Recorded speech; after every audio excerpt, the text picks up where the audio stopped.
Inter plus ITI plus BSc करके ही भैया बैठे हैं, लेकिन ट्रकवा चलाने पर मजबूर हैं। बिठा लिए। हाँ, कितना पढ़े हो आप? इंटर किए प्लस BA किए, BSc किया, फिर ITI किया, उसके बाद भी नौकरी नहीं लगी। अपने आप में अफसोस नहीं हुआ कि इतना पढ़ लिख कर भी नौकरी नहीं, ट्रक की नौकरी कर रहे हैं? अफसोस क्यों नहीं होता, सोता हूँ तो नींद नहीं आती है, तभी तो गाड़ी चला रहा हूँ। जब बीवी बच्चों का खर्चा नहीं देख सकता हूँ। बेरोजगारी का आलम इस देश में इस कदर है कि inter plus ITI plus BSc करके ही भैया बैठे हैं, लेकिन ट्रकवा चलाने पर मजबूर हैं। और हाँ, क्या करें भैया, जब खर्चा नहीं चलेगा, कहीं जॉब नहीं लगने वाला। एक जगह मुंबई में जॉब करें, कोरोना आया। हाँ। उसके बाद नौकरी भी निकाल दिए गए, वहाँ से आए पैदल। हाँ, पैदल आए हो? पैदल आए। हाँ। मतलब कैसे कैसे ट्रक वरक में इधर उधर से बैठ के आए। गाड़ी चलाना जानते थे तो उनका गाड़ी चलाते थे, तो रास्ते में हमको बैठा लिए। हाँ, कितना पढ़े हो आप? इंटर किए प्लस BA किए, BSc किया, फिर ITI किया, उसके बाद भी नौकरी नहीं लगी। हाँ, नौकरी नहीं लगी? नहीं लगी। नौकरी में तलाश किया, फोर्स की, पुलिस में, हर चीज में देखा, कहीं लगने वाला नहीं है। कहीं लगा नहीं? भैया भगवान जाने, पैसा नहीं दे पाए, घूस चलता था। हाँ। हर चीज। अच्छा, घूस की वजह से नहीं लगी? नहीं लगी। हाँ। ITI भी निकाल दिया? ITI भी मैंने किया है, राजकीय से मैंने बस्ती से ITI भी किया है। हाँ, बस्ती से ITI किया। पीटर से मैं ITI भी किया। और आप टावर में भी काम कर चुके हो? टावर में मुझे 6-7 साल काम करते हो गया। वोडाफोन में इधर जब से जियो आया अडानी जी का हमारे, हाँ। तब से सैलरी कम हो गई हम लोग की। वहाँ हाँ। कंपनी वाले निकालने लगे कि हम लोग तनख्वाह नहीं दे पाएंगे, ये नहीं कर पाएंगे, वो तो नहीं। जियो की वजह से? जीवा जब से 4G है, वोडाफोन जब से 4G था। हाँ। वोडा में जब हम लोग की सैलरी अच्छी खासी थी, हम लोग को कार चलने के लिए मिलता था। हाँ। कहीं साइड पे जाते थे। जब से जियो आया, बर्बाद कर दिया जियो। जियो ने एकदम से खा लिया, जीवन ही खा लिया। और जियो ने तुम्हें ही नहीं, पूरे देश को बर्बाद किया है। BSNL को भी बर्बाद कर दिया जियो। अब BSNL बताइए, सरकारी BSNL में भी वो जितना वहाँ वापी में, बलसाड़ में, वापी गुजरात में? हाँ, वापी गुजरात में जितना अलार्म पंच किया हूँ, लगभग अभिषेक कुमार मेरा नाम है, अभिषेक कुमार मिश्रा। हाँ। अलार्म पंच किया हूँ। हाँ। BSNL का मैं खुद। हाँ। और उसका BTS लगाया हूँ। मैं BTS का होनहार मास्टर हूँ। पावर प्लांट टावर का A to Z मास्टर आदमी हूँ। अच्छा, मतलब टावर के मास्टर हाँ, आदमी? टावर के मास्टर आदमी। कहीं ना कहीं BSNL को जियो ने बर्बाद कर दिया। अरे BSNL में क्या जबरदस्ती BRS दे रहे थे उस समय। हाँ। हम अलार्म पंच करने BRS मतलब? BRS मतलब जबरदस्ती रिटायरमेंट। हाँ। उसको BRS कहते हैं। रिटायरमेंट दे रहे थे? जबरदस्ती। हाँ। एकदम से जबरदस्ती निकाल देते नौकरी से। तुरंत। हाँ, काहे? भैया कि प्राइवेट सेक्टर हो गया। ये वो उस समय हल्ला हुआ था कि मतलब जो रामदेव बाबा करके हैं, वो प्राइवेट सेक्टर में उसको खरीदने वाले हैं। हाँ। उसको वो चलवाएंगे, ये करवाएंगे, तो हम लोग तो दुखी हो गए। तब से मैंने यही, जब से आया 2 साल हो गया कोरोना लगे हुए। हाँ। अभी क्या करते हैं? ट्रक चला रहा हूँ, देखिए खड़ी है। हाँ। ट्रक अच्छा चलाते हो? हाँ, चला लेता हूँ, चाहे जैसे ढकेल रहा हूँ, चाहे लड़े मरे, क्या कुछ भी हो, क्या मतलब है किसी की। नहीं, आराम से चलाना है। हाँ, चला रहा हूँ। हाँ। कितने साल से ट्रक चलाते हैं अब? अभी 2-3 साल हुआ। ऐसे अच्छा, इतने पढ़े लिखे हैं आप, कभी अपने आप में अफसोस नहीं हुआ कि इतना पढ़ लिख कर भी नौकरी नहीं, ट्रक की नौकरी कर रहे हैं? अफसोस क्यों नहीं होता, सोता हूँ तो नींद नहीं आती है, तभी तो गाड़ी चला रहा हूँ। जब बीवी बच्चों का खर्चा नहीं देख सकता हूँ। एक तो सामान्य वर्ग का हूँ। सबसे बड़ी बात तो सबसे बड़ी चोरी डकैती, मछली मुर्गी नहीं पाल सकते हैं, ठेला नहीं लगा सकता। मैं तो कभी कभी पछतावा होता कि चमार के घर पैदा हुआ होता, खटिक यहाँ पैदा होता, कम से कम ठेला तो लगा सकता था। आज अपने घर गाँव के सामने अगर मैं ठेला लगाऊंगा तो यही लोग कहेंगे बभनौआ सरवा ठेला लगावे लाग। एक छोटके भैवक बियावा कैसे रुक जाए ना, बियावा न हो ये कर। सही बात है।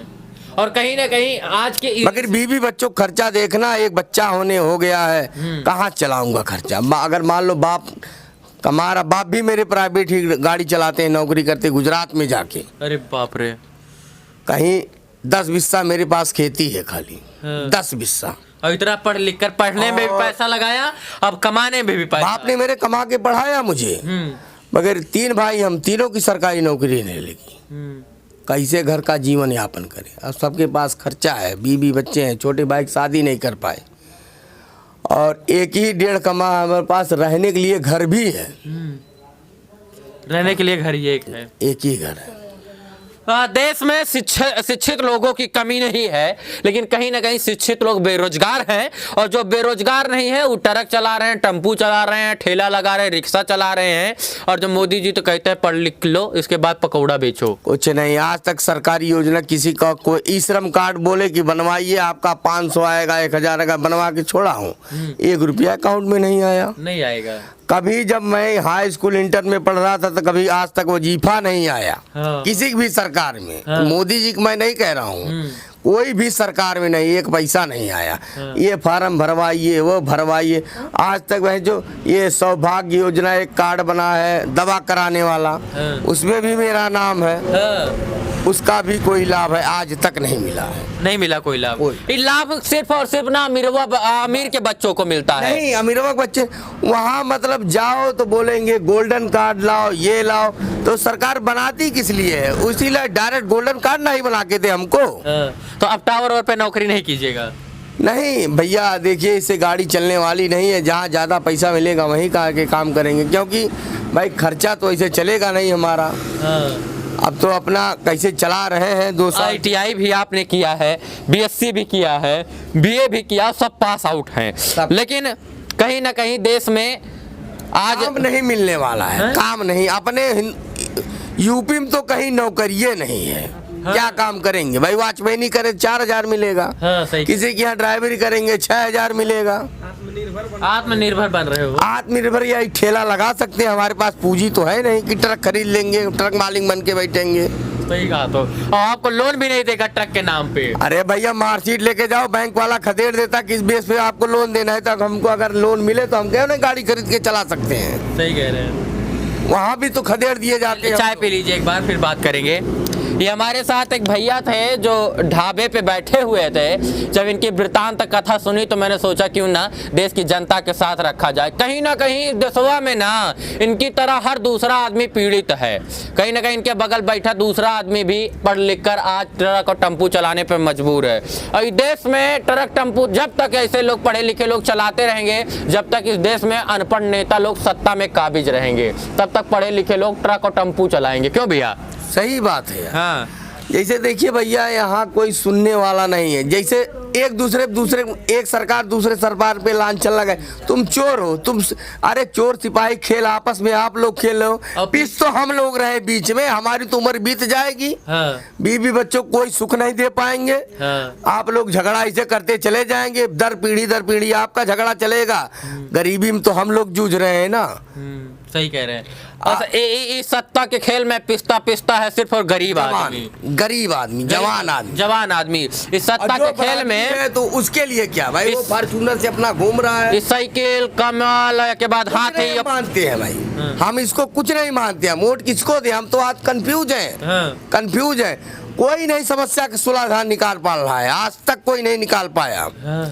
किसी की सरकार में पैसा चाहिए नौकरी पाने के लिए, किसी की सरकार में पता चला दलितों को लगेगा, किसी की सरकार में पता है यादवों को लगेगा, किसी सरकार में पता रहा है कि ठाकुरों का खाली सुनवाई हो रहा है। इस देश में हम सपाई हो जाते हैं, भाजपाई हो जाते हैं, कांग्रेसी हो जाते हैं, दलित हो जाते हैं, हरिजन हो जाते हैं, ठाकुर हो जाते हैं, ब्राह्मण हो जाते हैं, लेकिन हम वो मेढक हैं जो कभी एक तराजू पे नहीं आ सकते हैं और हम राष्ट्रवादी नहीं बन पाते हैं। कहीं ना कहीं यही दुर्भाग्य है इस देश का। हम जिस दिन राष्ट्रवादी बन देख रहे हैं मुलायम सिंह, ये अखिलेश भैया, योगी जी का क्या ऐसा चोर सिपाही खेल चल रहा है। इनके 12 मंत्री भाग रहे हैं यहाँ से वहाँ से, ये मंत्री लुका रहे हैं, यहाँ से वो भाग रहे हैं। क्या मतलब निकलता है इससे? अरे काम करो ना, क्यों किसी के पीछे भागना पड़ा है? क्यों कोई तुम्हें छोड़ के भागेगा? वही और करके दिखाइए ना। इन भैया की बेबसी बहुत है और कहीं ना कहीं अपनी बेबसी अगर बताने लगेंगे तो 12 घंटा कम पड़ जाएगा। रोज 18 घंटा 20 घंटा रात में गाड़ी चलाता हूँ। एक टाइम खाना खा रहा हूँ खाली अपने परिवार को जिलाने के लिए। हमको सरकार से कोई मतलब, सरकार हमको खाने नहीं दे रही है। सरकार से वोट लेगी आपसे बस। वोट चाहिए, सबड़ का वोट चाहिए, दलित का वोट चाहिए इनका। अब ये लोग कैसे क्या कर रहे हैं उनको वो ये नहीं मतलब है। सही कह रहे हैं। चाहे अखिलेश भैया हो, चाहे योगी जी हो, चाहे मोदी जी हो, आप मेहनत कर रहे हैं 24 सब खाने को मिलता है हमको। हाँ, और 24 घंटे आप मौत के ऊपर बैठकर चलते हैं। सही है। कहाँ कब क्या घटित हो जाए कुछ नहीं पता है। लड़ जाएंगे, ये अरे फलाना ट्रक वाला लड़ा दिया, फलाने को मार दिया। हाँ, यही होता है। वो ट्रक मालिक जाएगी पोस्टमार्टम को, ट्रक मालिक भी नहीं मानेगा कि जानबूझकर कुछ नहीं, 1 रुपया नहीं मिलेगा। हाँ। क्या गलती साला शराब पिया होगा तभी लड़ा दिया। हाँ, यही बात है, मुंह सूंघने तमाम लोग आ जाएंगे। ये अरे नहीं, वो दवा वो बसीन लेके आएंगे। हाँ, ये नहीं बोल रहे हैं, ये भैया नहीं बोल रहे हैं, इनकी पीड़ा बोल रही है। पता है ये बहुत कम बोल रहे हैं, लेकिन कहीं ना कहीं आज तक कोई, हमने तो 2 साल से ट्रक चला रहा हूँ भैया, आज तक कोई सरकार ट्रक ड्राइवर के बीच में बताइए कौन सा ऐसा सुविधा लाके दिया, कोई भी सरकार। सही कह रहे हैं। और कहीं ना कहीं ये और बात जब तक गाड़ी वाले ना हो तो दूध, सब्जी, दवा, चावल, दाल कुछ भी नहीं कहीं पहुंच सकता। आयात निर्यात रुक जाएगा अगर ड्राइवर हड़ताल पे आ गया तो। सही कह रहे हैं। हर जिले नहीं, प्रांत का रुक जाएगा। सही कह रहे हैं। नहीं पहुंचा पाएंगे। जिले की बात छोड़िए, राज्य और देश का रुक जाएगा, ठप हो जाएगा हर चीज। हाँ, सही कह रहे हैं। बाकी उसी ड्राइवर की सुनवाई नहीं है जी। ये ट्रक ड्राइवर थे, इनका नाम अभिषेक मिश्रा है, और ये बस्ती जिले से है। हमारे यहाँ के सांसद हरीश द्विवेदी जी हैं। हाँ, आज तक चेहरा नहीं देखे हैं उनका। हाँ, और सवर्ण है ये, जो है सामान्य वर्ग से, इसलिए कहीं ना कहीं, जबकि हमारे रिश्तेदार भी हैं हरीश द्विवेदी जी, थोड़ा बहुत रिश्तेदार भी लगते तो हरीश द्विवेदी जी, आप ब्राह्मणों के नाम पर तमाम वोट बैंक का राजनीति करते होंगे, लेकिन आप इन अभिषेक मिश्रा की बात कब सुनोगे? ये थे ट्रक ड्राइवर जो ITI, इसके बाद 10+2 BSc BA करके आज ट्रक चलाने पर मजबूर हैं, और कहीं ना कहीं यही देश का दुर्भाग्य है। हमारे पास शब्द नहीं हमारे है। जैसे कितने अभिषेक मिश्रा घूम रहे होंगे यार। जी, सही कह रहे हैं। आपके जैसे कितने घूम रहे होंगे, कितने घूम रहे हैं। इनके कौन सुनेगा? इनकी मोदी जी नहीं सुनेंगे, इनके नहीं सुना जाएगा। हमारी लाश फूंकी चली जाएगी, बच्चे फूंक देंगे हमको जाके, या लड़के कहीं मर जाएंगे, हमारा नहीं सुनी जाएगी। यहाँ ये हमको अपनी बातें पे बताने लगे ना, तो हमारा बन गया है इंडिया। जानवर यहाँ, जानवर कम से कम अब आपस में अपने बच्चों की सुरक्षा करते, सुकून से रहते हैं। एक बाघ अपनी बच्चों को सुरक्षित रखता है, मगर यहाँ हिंदुस्तान में हम लोग ऐसे हो गए हैं कि मतलब आपन वोट चाहिए, वोट चाहिए, वोट चाहिए, वोट चाहिए, चाहे वोट के लिए कत्ल कर दो। हिंदू मुसलमान लड़ा दो, ईसाई लड़ा दो, हिंदू मुसलमान करा दो, ये करा दो, वो करा, मगर रोजगार कब देखोगे तुम? सही कह रहे हैं। रोजगार कब मिलेगा? कब मिलेगा इस देश में? कब मिलेगा? जब हम बुढ़े हो जाएंगे। हाँ। जब हमारे बच्चे आके हमको गाली देंगे, हमने हमारे लिए तुमने किया तो क्या किया? ये हमसे पूछेंगे कि तुमने क्या किया? हाँ। हमारे बाप दादा ने मान लीजिए हमारे लिए 10 पिज्जा खरीद के भी रखा, हम अपने बच्चे के लिए क्या कर पा रहे हैं? महंगाई नौकरी नहीं पाए। महंगाई के इस दौर में कोई 10-12 हजार रुपए देता है। खाली पुलिस में थे। हाँ। उसके बाद हमारे बाप 3 भाई, कोई नौकरी नहीं पाया। उसके बाद 3 भाई हम कोई नौकरी नहीं पाए, सब पढ़े लिखे। अभिषेक जी, महंगाई के जमाने में कोई 10,000 रुपए देता है ना, तो सोचता है हम उसको गुलाम रख लिए हैं। निकाल लें डिटेल से उसका। हाँ, खून निकाल, घंटा काम कराए। हाँ। अगर 10,000 देता, सोच रहे मोटी सिरिंजी जो भैंस वाला सुई लगाया जाता है, उससे मोटी तरीके से इंजेक्शन उसका खून निकाल के बेच ले बोतली का। मेहनत नहीं कराना चाहता, खून निकालना चाहता है। और कहीं ना कहीं यही देश का दुर्भाग्य है। अहमदाबाद जाओ, गुजरात जाओ, बम्बई जाओ, काम करने 12,000 वही खून निकालने वाला काम करते हैं। 12,000 रुपए वो देते हैं और सोचते हैं खून निकाल ले, और इसके बाद ये नहीं देखते हैं कि महंगाई के दौर में ड्राइवरी कर रहे हैं तो चोर अलग से हम लोग क्या, अरे भाई ड्राइवर है तो चोरी तो करता ही होगा। हाँ, कुछ ना कुछ ऊपर से। हराम है, विश्वकर्मा महाराज की कसम है, कभी एक पैसे की चोरी नहीं किया हूँ। उसमें कौन सा सरफी रखा है जो तुम बेच रहे हो? अरे यार, पत्थर लाद रहा हूँ, पत्थर उतार रहा हूँ, रोड बन रहा है, मोदी जी का रोड बन रहा है, योगी जी का बन रहा है। सही। वो भी ओवर लोड लाद लिया 1 टन, तो वहाँ RTO पकड़ लेगा। हाँ, सही। इतना पैसा दीजिए, वो भी पैसा दीजिए, छोड़ देगा जी। वो घूसखोर है, वही घूसखोर है। हाँ, चलिए अभिषेक जी, जुड़ने के लिए धन्यवाद आपका। आपकी बातें जो है जनता सुन रही थी और देखेगी आपको। बहुत बहुत आभार, धन्यवाद। नमस्कार भैया, धन्यवाद।